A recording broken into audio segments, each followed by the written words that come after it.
جی السلام علیکم، کیسے ہیں آپ؟ میری دعا ہے کہ سب جہاں بھی ہوں خیریت سے ہوں۔ اللہ تعالیٰ سب کو اپنے حفظ و ایمان میں رکھے۔ میرے تمام دیکھنے والوں کے جتنے بھی سوال آ رہے تھے آج میں ان کے جواب دینے لگی ہوں۔ یقیناً آپ سب میرے نام سے واقف ہیں۔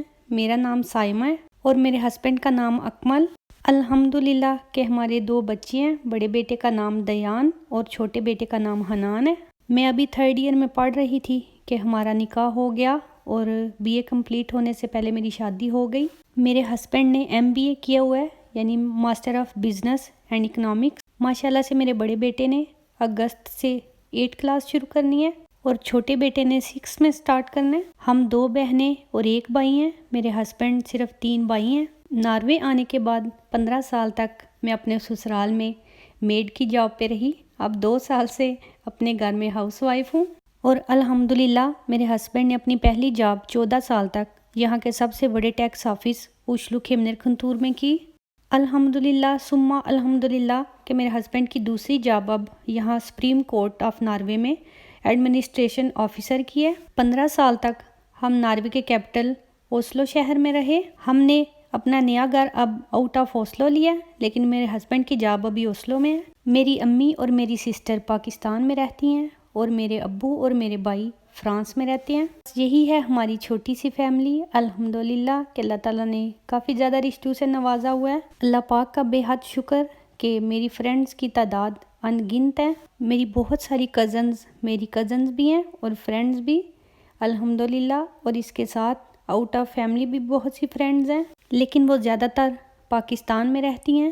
یہاں پہ میری جو فرینڈز ہیں وہ سسرال فیملی سے ہیں۔ اپنی طبیعت کے اعتبار سے میں بہت زیادہ سمپل گنی جاتی ہوں۔ بہت زیادہ ماڈرن ہونا مجھے اتنا زیادہ پسند نہیں۔ یوں کہہ لیں کہ میں اعتدال پسندی کی زندگی پسند کرتی ہوں۔ میں اللہ پاک کا اس بات پہ بے حساب شکر ادا کرتی ہوں کہ اس نے میری خواہشات کو اپنے تابع رکھا ہوا ہے۔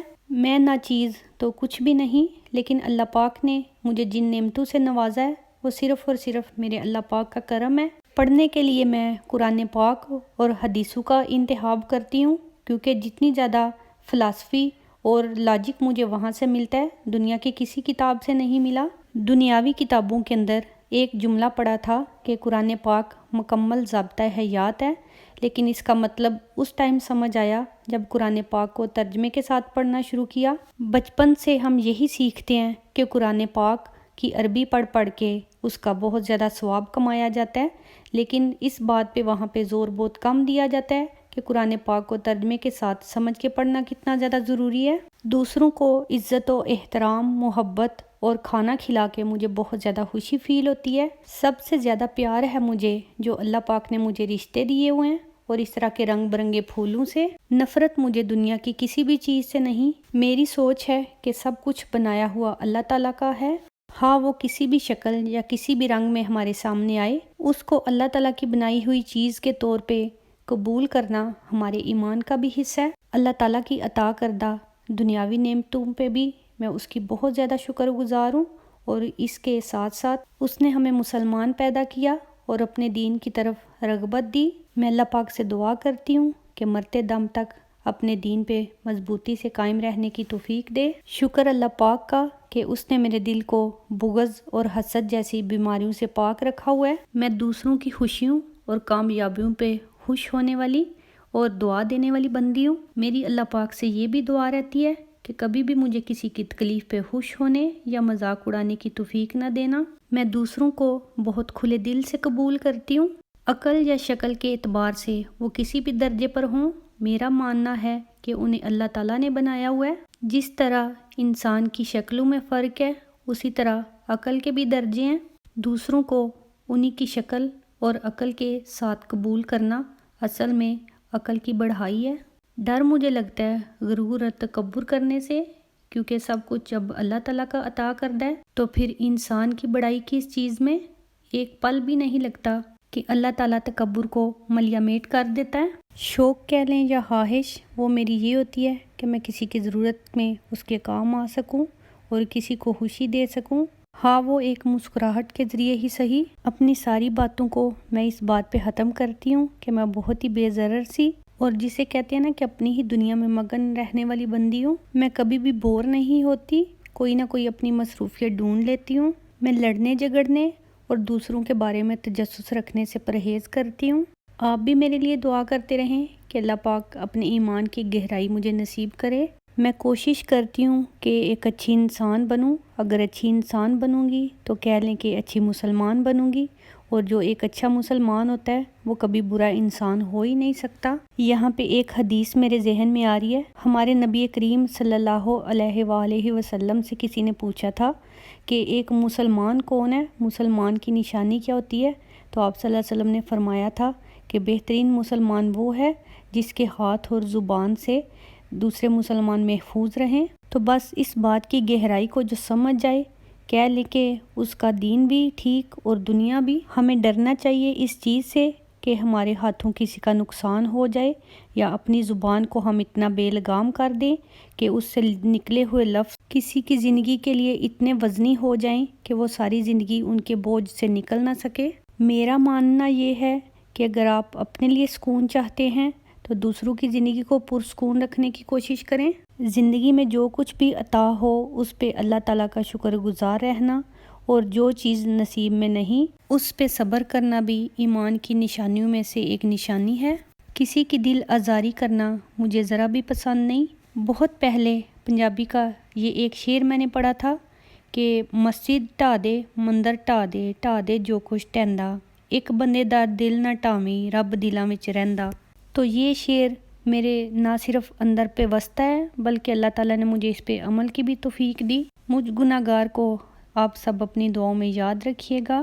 امید کرتی ہوں کہ میری باتوں نے آپ کو بور نہیں کیا ہوگا۔ اگر کہیں بھی کسی بھی طریقے سے کسی کی دل آزاری ہو تو اس کے لیے میں بہت زیادہ معافی چاہتی ہوں۔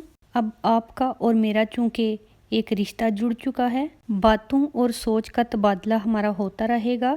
اگر کہیں بھی میرے کچھ لفظ لغزش کھا جائیں یا میری زبان سے کچھ ایسا ادا ہو جائے جو آپ لوگوں کو پسند نہ آئے تو ایک انسان ہونے کے ناطے مجھے معاف کیجیے گا، اس سے درگزر کیجیے گا۔ ہمیں اس سوچ کو اپنے اندر پکا کر لینا چاہیے کہ کوئی بھی انسان غلطیوں سے پاک نہیں ہوتا، کسی نہ کسی سے کبھی نہ کبھی کوئی نہ کوئی خطا ضرور سرزد ہوتی ہے۔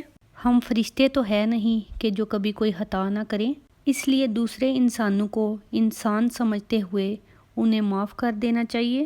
ناروے میں رہتے ہوئے مجھے 17 سال ہو چکے ہیں۔ جب میں یہاں آئی تھی تو یہاں کی ہر چیز پاکستان سے مختلف تھی۔ یہاں کا تہذیب و تمدن، ثقافت، ریلیجن اور کھانے تک یہاں کے مختلف تھے۔ شروع میں کچھ چیزیں عجیب لگتی تھیں لیکن اب ان کی عادت ہو چکی ہے۔ کسی بھی چیز کو اپنانے یا اس جیسا ہونے کے لیے تھوڑا ٹائم لگتا ہے۔ جو لوگ پرانے زمانے میں یہاں پہ آ کے آباد ہوئے تھے ان کے لیے کافی زیادہ مشکلات تھیں، لیکن اب اللہ کا شکر ہے بہت زیادہ آسانیاں پیدا ہو چکی ہیں۔ یہاں کے تقریباً ہر علاقے میں مسجدیں بن رہی ہیں، حلال کھانا ملتا ہے۔